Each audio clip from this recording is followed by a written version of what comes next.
let's say you're a leader, you're a director, you're a VP, and that's great. But you don't want to stop there. You got into leadership because you want to lead. You want to help people and assemble a group to work well together, to work productively, to work effectively, to work towards a goal, to make a greater contribution, to make an impact.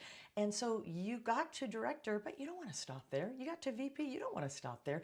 You want to keep going and you want to keep growing. So how do you do that? Because of course, the higher you go, the higher you grow, the fewer of those opportunities are available. You got maybe a lot of managers, and then you got fewer directors, and then fewer VPs and fewer SVPs, certainly fewer EVPs. And so how do you be sure that you're the one who then has that opportunity to take that next level spot or to make a next level spot? Who knows?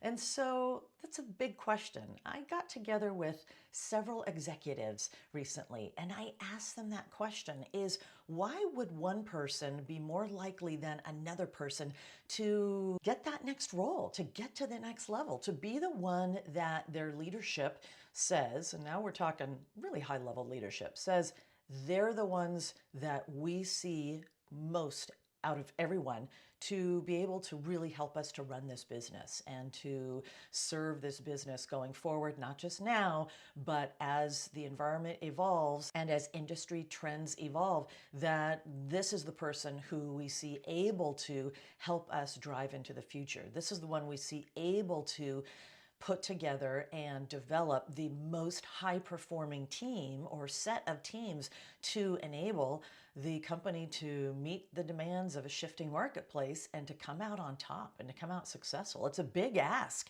And so I was very interested to see what were these executives going to say. And what I found was that there, of course, were themes, that there were certain things that came up over and over again. And you know, anytime you hear themes, anytime you see the commonality or you see the repetition, those are the things to look at. Certainly listen to one-off pieces of advice, but when you hear the repetition, then you know you're hearing something that I got to sit up and listen to this. This is something I should really pay attention to because more often than not, across the board, this is what I'm going to find as the most important areas.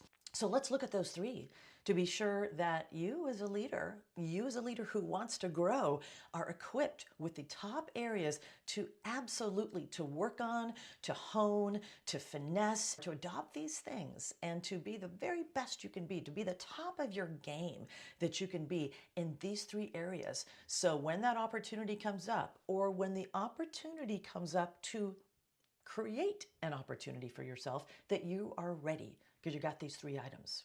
First, when I asked a bunch of senior executives, what are the things that you need to see from lower to middle level managers, people leaders who are wanting to grow in the business? They are wanting to grow to the next level. They want to get to SVP. They want to get to VP. They want to get to that next level. What makes you promote one person over another person? And one of the big themes that came out was the theme of executive presence.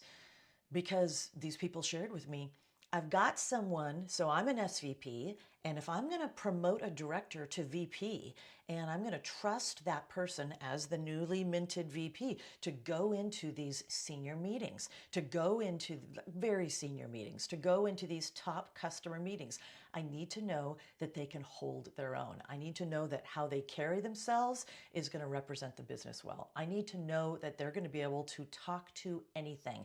I need to know that I can trust them in there with these very high stakes relationships.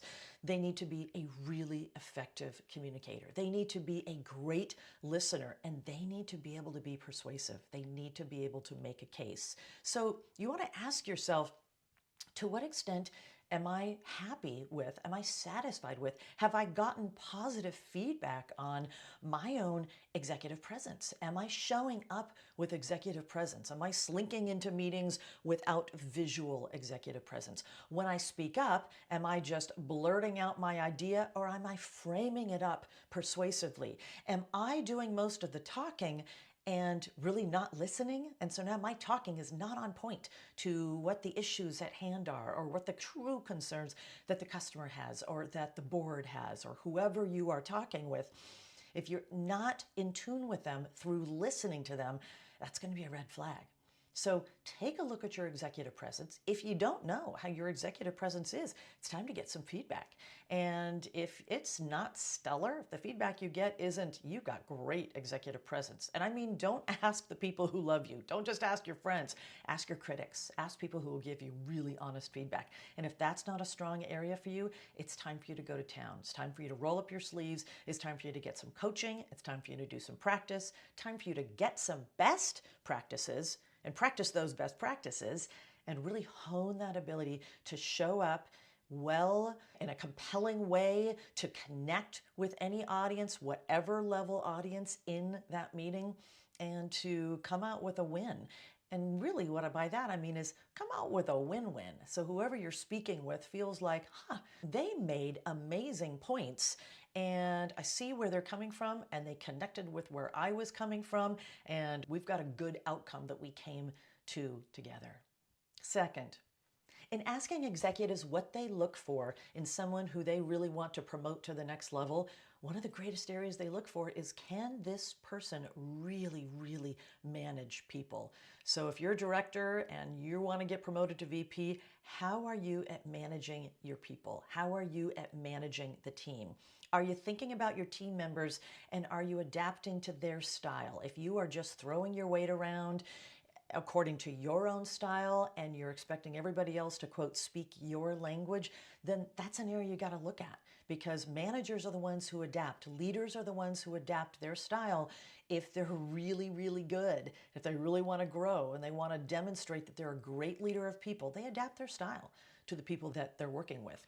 They're going to think about their individual directs and they're going to ask, what do they really need from me? Do they need skills? Do they need help navigating internal politics and internal important stakeholder relationships? And they think about developing successors. This is a big area that leaders are loath to work on because they feel like, well, if I develop a successor, then I work my way out of a job. Well, that actually is the job. You want to develop your talent. And you definitely want to develop a successor so they can grow to backfill your role as you grow to the next level. But that's one of the big jobs of the leader and of a more senior leader, is to develop people coming up after you. And you demonstrate that, and you demonstrate that to your leadership, they get to check off a box of something that's very important they look for when they're going to promote, when they're going to hire, they're going to elevate someone to the next level, is, are they a great leader of people and a developer of people? And can they support their team in being really productive and getting the job done? Third, executives say that one of the big areas that is essential if people in leadership, maybe leaders, maybe team leaders, maybe managers, maybe directors who want to get to the next level, maybe VPs who want to get to SVPs. The higher you go, especially at the VP and the SVP and EVP level, the higher you go, the more important your strategic thinking is. Because when you're an individual contributor, you're a first level manager, you're really, really thinking about, okay, we got to get done what we got to get done. We're trying to run our part of the business here. And so they're focused on the now, they're focused on the current.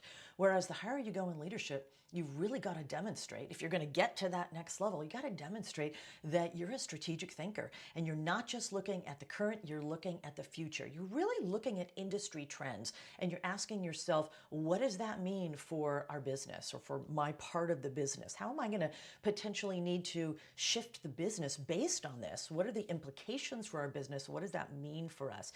And to anticipate based on those trends, anticipate problems, anticipate issues in advance. So what do we need to do? What do we need to start making plans for in order to really address that in the future as that heats up and becomes a reality?